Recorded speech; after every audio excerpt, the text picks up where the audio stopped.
When we first started touring, our shows were a lot more tame than the local shows that we had been doing, because we were friendly with the management of the clubs that we were playing, and everybody expected something wild from our shows, and the managers of the clubs that we played would let us do it. So it was, there was definitely a wilder element. I mean, we played really well when we went on tour, but when we played locally, we had just great, memorable shows. And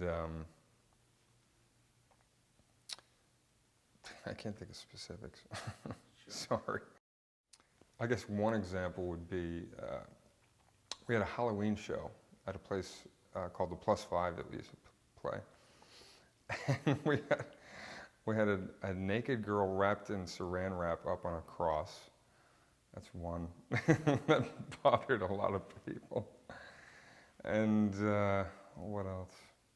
I don't know, lots of crazy things. I mean, we handed out vitamins and people thought we were actually giving away drugs. You know, forget about the shock factor. We didn't have the money to buy them.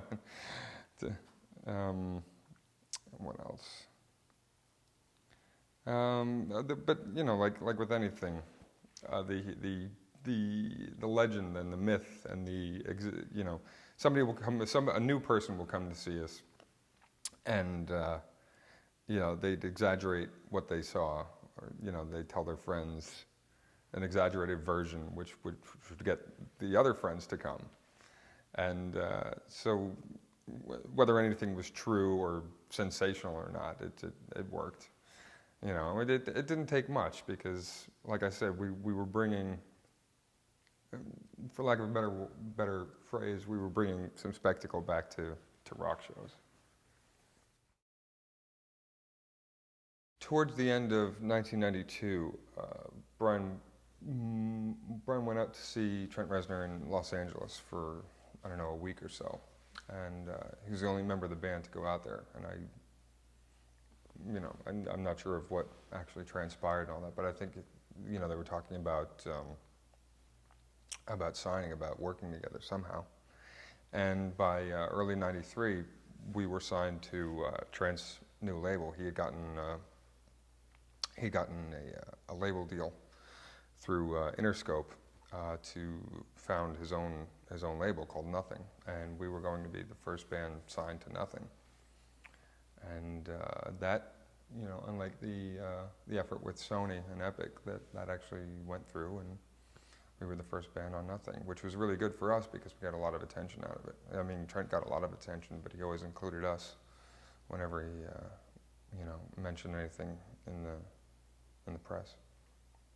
I think when we got signed and we started getting ready to record Portrait of an American Family, I think Brian became more difficult because he felt like a lot of pressure was on. But he was also more friendly with Reznor than anybody else was in the band, so I'm sure Reznor reassured him a lot and you know, made sure things would go through smoothly. For myself, I can say I was just excited to be there because I